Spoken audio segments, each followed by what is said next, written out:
बहुत दिनों से मैं अपने ऑडियंस के लिए सोच रही थी कि मैं अपनी आवाज में उन्हें कुछ बताऊं। तो चलिए आज मैं बताती हूँ दुर्गा कुंड में स्थित माँ कुष्मांडा माता के मंदिर के बारे में बताती हूँ, जिसका नाम है दुर्गा कुंड। और दुर्गा कुंड में दुर्गा माँ कुष्मांडा जी की मूर्ति रहती है।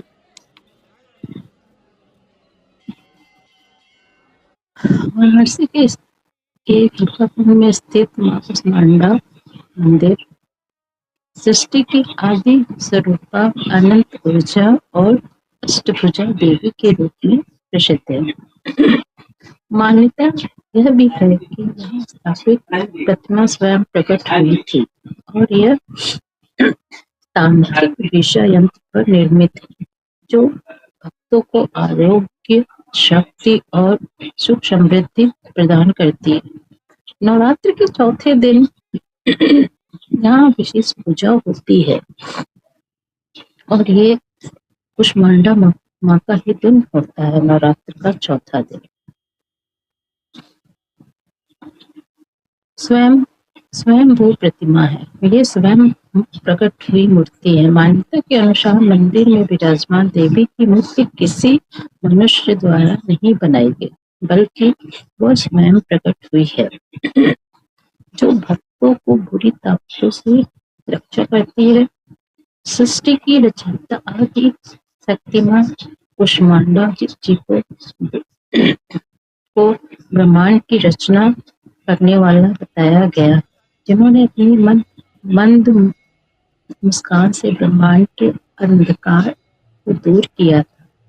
अष्टभुजा देवी और शक्ति का स्रोत माँ को 8 भुजाओं वाली अष्टभुजा देवी माना जाता है, जो अष्ट सिद्धियों और निधियों की दात्री है, जो भक्तों को आरोग्य और लंबी आयु प्रदान करती है।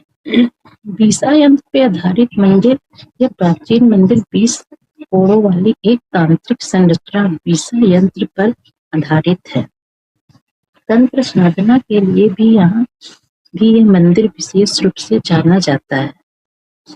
18वीं शताब्दी में एक बंगाली महारानी द्वारा निर्मित यह लाल रंग का भव्य मंदिर, जो वाराणसी के उत्तर भारतीय नागर शैली में एक अनूठा उदाहरण है। मंदिर परिसर में बड़ी संख्या में बंदरों के कारण इसे स्थानीय लोग बंदर मंदिर के नाम से भी जानते हैं।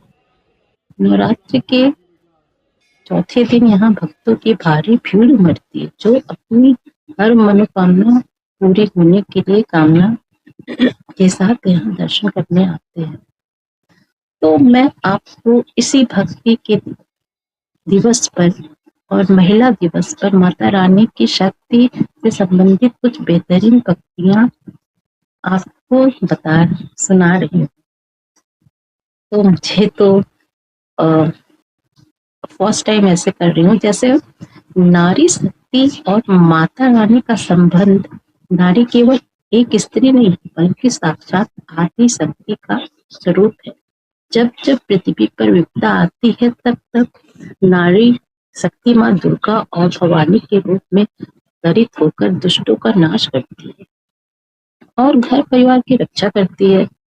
ये तो सभी को पता है। हर स्त्री में माता रानी का वास है और उनके त्याग, करुणा और शक्ति को हम सत नमन करते हैं, जो सारी स्त्रियों में, हम सारी महिलाओं में पाया जाता है।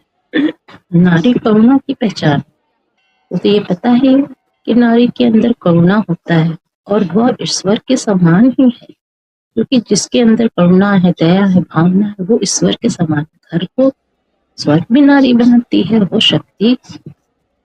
वो शक्ति का वरदान है। मैंने शुंभ और निशुंभ मारे, रक्त बीज संखन संहारे। हे माँ भवानी, हर नारी में वास करो तुम। नमन है उस मात्र शक्ति को जो जीवन का आधार है। हर नारी में बसी है लक्ष्मी, दुर्गा और सरस्वती। तो आप चलिए अपने को ही पहचान देते हैं, एक तो दिव्य रूप और एक तो सशक्त। महिलाएं दुनिया को सशक्त बनाती हैं। जो सशक्त महिलाएं होती हैं, दृढ़ निश्चय होती है, वही दुनिया को सशक्त बनाती है। दुर्गा जी के 9 रूपों की तरह हर स्त्री अपनी सहन शक्ति, प्रेम और ममता से संसार को चलाती है, क्योंकि स्त्रियों में भी प्रेम, ममता और सहन शक्ति होती है, जिससे वो अपने घर परिवार और संसार सबको ही चलाती है। कहा जाता है कि नारी का सम्मान होता है, ये हमेशा कहा जाता है कि नारी का सम्मान होता है, लेकिन आज भी नारी का सम्मान इतना नहीं होता है। हम कहते तो हैं नारी का सम्मान पुरुषों के के जैसे ही है, लेकिन नहीं, आज भी नहीं है। आज भी नारी का तिरस्कार होता है। नारी को दहेज के लिए पीड़ित किया जाता है।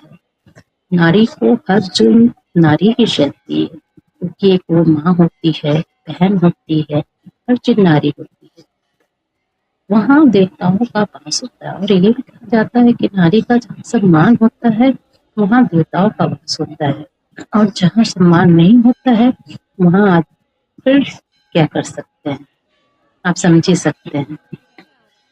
मैं मातृशक्ति को नमन करती हूँ। इस दिन पर मैं मातृशक्ति को नमन करती हूँ, और मैं उनकी शुभकामनाएं देती हूँ कि हर नारी माँ दुर्गा, माँ सरस्वती, माँ भगवती के जैसे ही अपने को और आगे बढ़े।